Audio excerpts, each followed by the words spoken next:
Hi everyone, my name is Junchen. Today I'm going to show you that FIFO queues are all you need for cache eviction. This is joint work with Yazhuo, Ziyue, Yao, and Rashmi. Software cache are widely deployed in today's system and infrastructure to support our digital society. Page cache, block cache, database buffer pool, key value cache, object cache are widely deployed. For example, when you open a web page, there are usually tens or even hundreds of caches visited in order to serve the page to you. Cache is a performance optimization, and the performance of cache itself is often measured by two metrics. One is efficiency or effectiveness, which is measured by miss ratio, or the number of the fraction of requests being cache misses. It is the lower, the better. The second one is throughput and scalability, which is measured by the number of requests the cache can serve per second. This, the higher, the better. Although it is not often used as a metric, simplicity is also critical for caching. Because cache is a critical component of the infrastructure, being simple usually means have fewer bugs. So having a simpler cache is usually better. At the core of a cache is the eviction algorithm, which decides which object to evict when the cache is full. The study of eviction algorithm has a long history, and the majority of the research is centered around LRU, where LRU stands for least recently used. It maintains the object in a queue with last access order, and the least recently used objects are evicted. In order to maintain ordering, LRU updates object metadata on each request, and this metadata update requires locking, which significantly limits LRU's throughput and scalability. Besides being not scalable, LRU is also not efficient. For example, LRU is not scan resistant. In order to improve LRU, there are usually two directions. One is to improve LRU's efficiency, which is usually done by adding more techniques, more queues, or using more metrics or different metrics. For example, this is just a short list of the tens or even hundreds of eviction algorithms that have been designed in the past few decades. It's often perceived that these advanced algorithms that improve LRU's efficiency sacrifice the throughput and or the scalability. In other words, they have lower miss ratio, but also lower throughput. On the other direction, people try to improve LRU's throughput and scalability. This becomes really important, especially when the number of cores per CPU these days are so high. For example, modern CPUs can have more than 100 cores per socket. To achieve this, people usually reduce the number of operations or the number of logs or the size of critical section per request. Example includes relaxed LRUs or clock variants. These algorithms are often called weaker LRU, and the conventional wisdom suggests that weaker LRUs sacrifice efficiency, meaning that they have higher miss ratio. However, we find that this is actually not true. Some weaker LRUs, such as clock, is actually more efficient than LRU. If you're interested, you can take a look at our paper earlier this year. To summarize, state-of-the-art eviction algorithms, which are mostly LRU-based algorithms, they either trade off efficiency for throughput or trade off throughput for efficiency. Well, besides LRU, there's an alternative, which is called FIFO. So FIFO stands for first in, first out. It does not maintain the last access ordering, therefore it is simpler, it requires fewer metadata, it incurs less computation, and it is more scalable because it does not require locking. And FIFO is also flash friendly. However, FIFO has one big drawback, which is its efficiency. FIFO has a high miss ratio. So the question we want to ask in today's talk is, can we design an efficient FIFO-based algorithm that can harness all the benefits of FIFO while being efficient. We leverage a new observation. We find that there are more one-hit wonders than we had expected.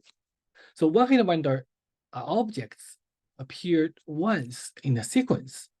We observe that for Ziphian workloads, one-hit wonder ratio decrease with sequence length, where sequence length is measured in the number of objects. In other words, shorter sequences have higher one-hit wonder ratio. You may ask, why do we care about shorter sequences? Well, a cache starts eviction after seeing a shorter sequences. So you want to see your full week-long or month-long trace or the full request sequence. So it won't have future information. So now let's look at a toy example to understand this. Here I'm showing 17 requests for 5 objects. And among the 5 objects, one of them is one-hit wonder. And the one-hit wonder ratio is 20%. If we look at shorter sequences, say from 1 to 7, there are 4 objects requested, and 2 of them are one-hit wonders. So then the one-hit wonder ratio is 50%. If we look at even shorter sequences, like this, then the one-hit wonder ratio will further increase. That was a toy example. Now let's look at synthetic Ziphian workloads. This figure shows Ziphian workloads with different skewness. Y shows the one-hit wonder ratio, X shows the sequence length. The right side shows the full trace, while going left, that means the sequence becomes shorter. We can see that at 1/10 of the full trace, the one-hit wonder ratio increased to almost 80%. That's a huge number, right? While the left shows synthetic workloads, the right shows production workloads from Twitter and MSR. We can see that both traces are week-long trace, and at full trace length, the one-hit wonder ratio is around 13% and 37%. If we look at shorter sequence, say, but at 1/10 of the full trace, then the one-hit wonder ratio increased to more than 26% and more than 75% for the 2 traces respectively. Besides these 2 production traces, we actually measured over 6,594 traces. These traces are either week-long or month-long, and the mean one-hit wonder ratio at 1/10 of the traces is 72%, which means that 72% of the objects in the trace are accessed only once. So what does this imply for cache eviction? It means that most objects in the cache are one-hit wonders, and it does not make sense to keep them in the cache for a long time. To validate this, we've performed cache simulations. This figure shows the frequency of objects at eviction time and at different cache sizes. We observe that most of the objects at eviction time have frequency 1, meaning that they are not accessed after they are inserted into the cache. So this is the MSR workload. On Twitter workload, we have a similar observation. We leverage this observation to design S3 FIFO simple scalable caching with 3 static FIFO queues. S3 FIFO, as the name suggests, have 3 queues, all being FIFO: a small queue, a main queue, and a ghost queue. The small queue occupies 10% of the cache size, the main queue occupies 90% of the cache size, and the ghost queue stores the same number of entries as the main FIFO. However, it only stores the object ID without data. For each object in the cache, we add 2 bits of metadata, which acts as a capped frequency counter. On a cache hit, the counter increments by 1. And on a cache miss, if the object is not in the ghost, it is inserted into the small queue. Otherwise, it is inserted into the main queue. When the small queue is full, if the tail object has a counter no more than 1, it is evicted, and the object ID is stored in the ghost. Otherwise, the tail object is inserted into the main FIFO, with the counter reset to 0. When the main FIFO is full, we look at the tail object. It has a counter of 0, then it is evicted. Otherwise, it is reinserted with counter decrement by 1. We remark that although we use 2 bits per object, we notice that using 1 bit flag is also sufficient for majority of the workloads we evaluated. So S3 FIFO is simple and robust. It uses static queues. We observe that the static queues actually allows S3 FIFO to be more robust than those adaptive algorithms. And S3 FIFO is fast because it requires no metadata update for most requests. And it is scalable because it does not require logging. All operations either happens at the head or happens at the tail. And it requires tiny object metadata, which is only 2 bits. And at last, S3 FIFO is flash friendly because all writes is sequential writes. So that's why S3 FIFO is also flash friendly. S3 FIFO can be implemented either using one queue, 2 queue, or 3 queues.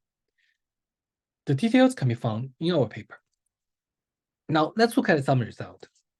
We evaluated S3 FIFO using 14 datasets with over 6,594 traces from different companies. In total, there are more than 800 billion requests and 60 billion objects. Notice that this is thousands times larger than previous cache eviction algorithm study.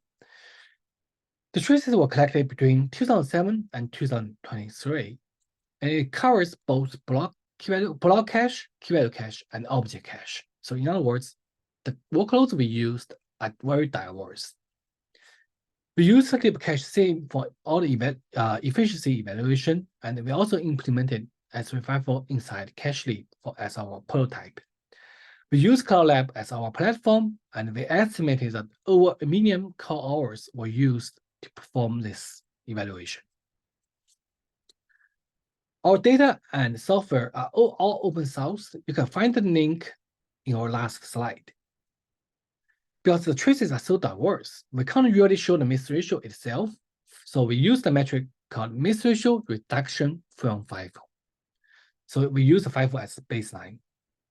So that's for efficiency. For its throughput, we use minimum of operations that cache can process per second. Now let's look at efficiency result. This figure shows miss ratio reduction from FIFO for different algorithms. It is the higher, the better. Now I'm showing the mean value.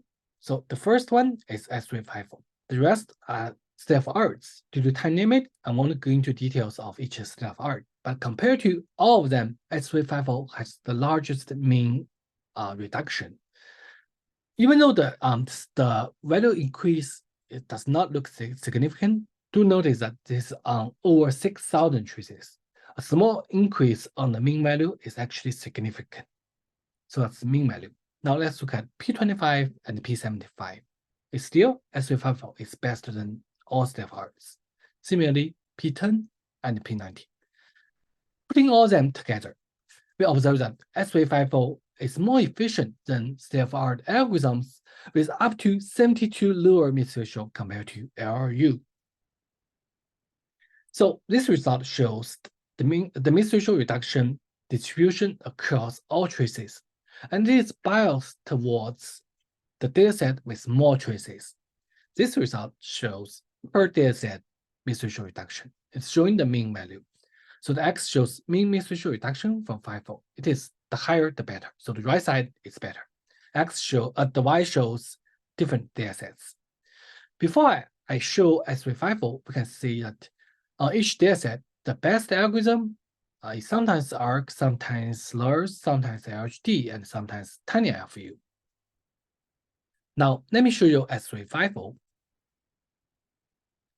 This is S3 FIFO. On most datasets, S3 FIFO outperform the best of state-of-art by a large margin, except on a few datasets. And we observe that S3 FIFO is either the best algorithm or is close to the best. And among the 14 datasets, S3FIFO is the best on 10 datasets. This suggests the robustness in S3FIFO's efficiency. So that's efficiency. Now let's look at throughput and scalability. Because S3FIFO is a FIFO-based algorithm, it comes with superior scalability. We observe that on a single thread, S3FIFO is the fastest compared to optimized LU and tiny LU from Cachely and also stack cache. This is because S3FIFO requires almost no operation for most requests on cache hits. As 16 threads, we observe that S3FIFO is more scalable than optimized LU, achieves 6 times higher throughput, and it's close to stack cache, which is designed for close to near scalability. So that's throughput and scalability. There are more results in our paper, such as why S3FIFO is effective and why it is better than the adaptive and machine learning-based algorithms, and what's the implication for the design of flash cache and binary results, and impact of FIFO sizes, and what if we replace FIFO with LU? If you're interested, take a look at our paper. As a takeaway of today's talk, I showed that cache workloads exhibit high one-hit wonder ratio, and most objects in the cache are not re-accessed before being evicted. So it's critical to remove those one-hit wonders early. That's why we designed S3FIFO, simple, scalable caching with 3 static FIFO queues.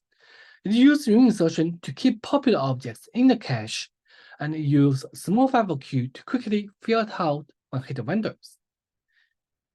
S3FIFO is currently being evaluated at Google, VMware, Cloudflare, Crashel, and a few other companies.